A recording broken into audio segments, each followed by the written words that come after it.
கிறிஸ்துக்கள் அன்பான தேவனுடைய பிள்ளைகளே, ஆண்டவரும் உலக இரட்சகருமான இயேசு கிறிஸ்துவின் நாமத்தினாலே உங்கள் யாவரையும் வாழ்த்தி ஆசீர்வதிக்கிறேன். இந்த ஏப்ரல் மாதம் 3ஆம் தேதி மங்கள வார்த்தை நிகழ்ச்சி மூலமாக உங்களை நேரடியாக உங்கள் வீடுகளில் சந்திக்கிறது எனக்கு ரொம்ப சந்தோஷம். கர்த்தர் உங்களை ஆசீர்வதிப்பாராக. இன்றைக்கு பிறந்த நாள், திருமண நாளை நினைவு கூறுகிற பிள்ளைகள் அப்படி இருக்கிற இடத்துல முழங்கால்களை தாழ்த்துங்க. அன்பான ஆண்டவரே, உமக்கு நன்றி. இயேசுவின் நாமத்தினாலே என் பிள்ளைகளை ஆசீர்வதிக்கிறேன். உன் தேவனாகிய கர்த்தர் தாமே உன்னோட கூட வருகிறார். அவர் உன்னை விட்டு விலகுவதும் இல்லை, உன்னை கைவிடுவதும் இல்லை.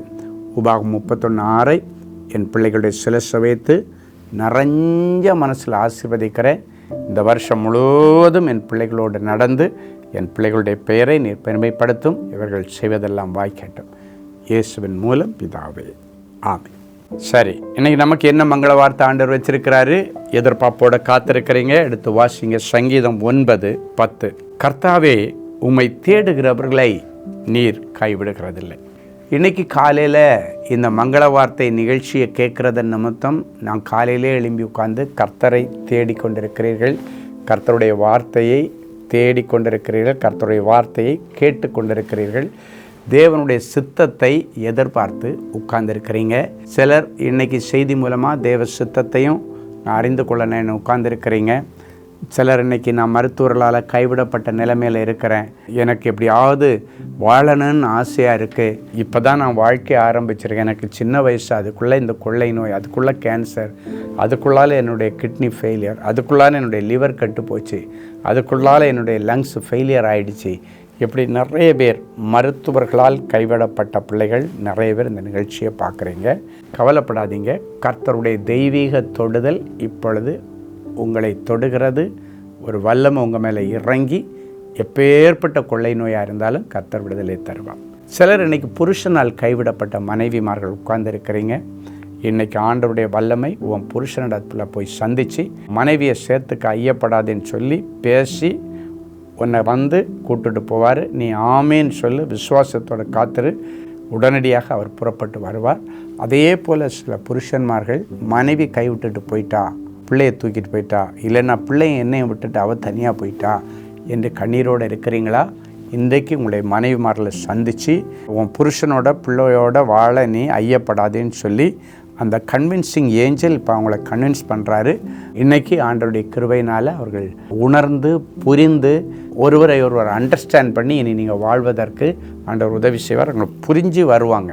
இவ்வளவு நாளும் புரிந்து கொள்ளுதல் இல்லாத குடும்பங்களில் ஒருத்தர் புரிஞ்சு கொள்ளுகிற ஒரு மெச்சூரிட்டியை கர்த்தர் இன்னைக்கு கொடுக்குறாரு. ஒரு பெருந்தன்மை, ஒரு பெரிய மனசை ஆண்டவர் கொடுக்குறாரு. சில்லறத்தனமாக நடந்துக்கிட்ட உன் புருஷன், சில்லறத்தனமாக நடந்துக்கிட்ட உன்னுடைய மனைவி, இது ஏன் சொத்து, ஏன் சம்பளம் அப்படின்னு இருந்தவங்க எல்லாம் இன்றைக்கி மனம் மாறி ஆண்டவருடைய சமூகத்தில் வந்து இது நம்முடைய பணம், நம்முடைய செல்வம், நம்முடைய ஏனின்னு சொல்லி பொதுவாக வச்சு நீங்கள் அழகாக குடும்பம் நடத்த கர்த்தர் உதவி செய்வார். ஒருவேளை பெற்றோர்களால் கைவிடப்பட்ட பிள்ளைகள் இருக்கலாம், பிள்ளைகளால் கைவிடப்பட்ட பெற்றோர்களாக இருக்கலாம். இந்த வசனத்தின்படி கர்த்தரை தேடுகிறவர்களை ஆண்டவர் கைவிடுகிறதில்லை. இன்றைக்கி இந்த காலையிலே எழும்பி நீங்கள் ஆண்டவருடைய சமூகத்தில் உட்காந்து ஆண்டவருடைய வார்த்தையை கேட்குறீங்க, கர்த்தரை தேடிட்டுருக்கிறீங்க, காலையிலே எழும்பி உட்காந்து இந்த வார்த்தையை கேட்குறீங்க. எங்கெல்லாம் நீங்கள் கைவிடப்பட்டீர்களோ, உங்கள் முதலாளி கைவிட்டிருக்கலாம், உங்கள் டிபார்ட்மெண்ட் உங்களை கைவிட்டிருக்கலாம், உங்களை உதறி தள்ளியிருக்கலாம், கர்த்தர் இன்னைக்கு உங்களை சேர்த்துக்கொண்டு உங்களுக்கு நியாயம் செய்வார். ஒரு சாட்சியை கேட்கலாமா? Sister Gladys from Bangalore. என்னுடைய பெயர் கிளாடிஸ், என்னுடைய கணவரின் பெயர் சுனில் ஜோஷுவா. எங்களுக்கு திருமணமாகி 11 வருடங்களாக குழந்தை இல்லை. மருத்துவமனைகள், கருத்தரிப்பு மையங்களுக்கு சென்று சிகிச்சைகளை எடுத்துக்கொண்டோம். எல்லா விதமான முயற்சிகளையும் செய்தும் ஒரு விதத்திலும் பலன் கிடைக்கவில்லை. மிகுந்த கவலையுடன் மனம் சோர்ந்து போன நிலைமையில் இருந்த சமயத்தில் நாங்கள் சகோதரர் ஸ்டீஃபன் அவருடைய மங்கள வார்த்தை நிகழ்ச்சிகள் மற்றும் தொலைக்காட்சி வழியாக வழங்கும் தேவ செய்திகளையும் கேட்டு ஜெபித்து வந்தோம். அதில் சொல்லப்பட்ட சாட்சிகள் எங்களை உற்சாகப்படுத்தியது. மேலும் கர்த்தரே எங்களை அன்பரின் பாதத்தில் ஒரு நாள் உபவாச கூடுகைக்கு பெங்களூர்லேருந்து சென்னைக்கு அழைத்து கொண்டு வந்தார். சகோதரர் ஸ்டீஃபன் அவர்கள் குழந்தை இல்லாதவர்களுக்காக பாரப்பட்டு ஜெபித்து மங்கள வார்த்தையை தந்தார். தனி ஜெபத்திலும் ஜெபித்து கொண்டோம். என்ன ஆச்சரியம்! அந்த ஜெபத்திற்கு பிறகு 11 வருடங்களாக குழந்தை இல்லாமல் இருந்த நான் கர்ப்பம் தரித்தேன். கர்த்தருடைய கிருபையினால் எனக்கு அழகான ஆண் குழந்தை பிறந்துள்ளது. எவ்வளோ பெரிய நல்ல சாட்சி! இது அன்பரின் பாதத்தில் நடந்த சாட்சி. இன்றைக்கி வேலைக்கிழமை, நாளை விட்டு நாளை மறுநாள் நமக்கு அன்பரின் பாதத்தில் கூட்டம் சென்னை வேப்பேரியில் திரையில் காணப்பட்ட அந்த அட்ரஸில் நடக்க போகுது. காலையில் 9:30 மணிக்கு. எக்கச்சக்கமான குழந்தை இல்லாத பிள்ளைகள், திருமணமாகாத பிள்ளைகள், வேலை கிடைக்காத பிள்ளைகளெல்லாம் ஒவ்வொரு மாதம் ஆயிரக்கணக்காக பல ஊர்களிலிருந்து, மாவட்டங்களிலிருந்து, மாநிலங்களிலிருந்து, பல தேசங்களிலிருந்து இதுக்காக டிக்கெட் போட்டு அன்பரின் பாதத்தில் வர்றாங்க. வந்து அற்புதத்தை வாங்கிட்டு போகிறாங்க. சுட சுட அற்புதங்கள் நடக்குது. ஏன்னா அன்பரின் பாதத்தில் வந்து சாஷ்டாங்கமாக விழும் பொழுது ஆண்டவரே அவர்களை தொட்டு அவர்களுக்கு நல்லது செய்கிறாரு. எந்த விதமான ஜாதி மத பேதம் இல்லாமல் ஜனங்கள் வருகிறார்கள். நீங்கள் ஆண்டவருடைய சமூகத்தில் அன்பரின் பாதத்தில் வந்தால் நீ என்ன மதத்தை பின்பற்றுகிற, குலம் என்ன, கோத்திரம் என்ன, அப்படியெல்லாம் கேட்க மாட்டார் ஆண்டவர். உனக்கு என்ன பிரச்சனை மகளேன்னு கேட்பார். மகனே நீ என்ன பிரச்சனையோடு வந்திருக்கிற, நீங்கள் பிரச்சனையை சொல்லுவீங்க, ஆண்டவர் விடுதலை தருவார். மதத்துக்கும் மார்க்கத்திற்கும் அப்பாற்பட்டது தேவனுடைய அன்பு. மதம் மார்க்கம் எல்லாம் ஒரு நாள் உங்களை பரலோகத்துக்கு கொண்டு போகாது. ஆண்டவருடைய அன்பு தான் உங்களுக்கு நன்மைகளை செய்யும். ஸோ எந்த விதமான சபை பாகுபாடின்றி, எந்த விதமான மத பாகுபாடின்றி எல்லாரும் வாங்க. அதுவும் இப்போல்லாம் அந்த குழந்தை பாக்கியம் பல லட்சங்களை கொண்டு போய் கர்த்தர் மையத்தில் செலவு பண்ணுறாங்க. ஆனாலும் அவங்களுக்கு சிலருக்கு சரியாயிடுது, சிலர் கிடைக்கல.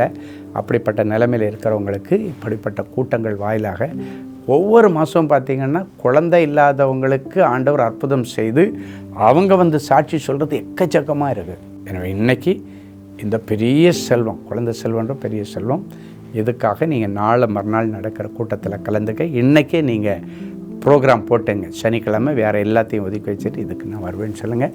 கர்த்தர் உங்களுக்கும் பெரிய அற்புதத்தை செய்வார். ஜெபிக்கலாமா? அன்பான ஆண்டவரே உமக்கு நன்றி. இயேசுவின் நாமத்தினாலே என் பிள்ளைகளை ஆசீர்வதிக்கிறேன். கர்த்தாவே, உம்மை தேடுகிறவர்களை நீர் கைவிடுவதில்லை என்று சொன்னேன்.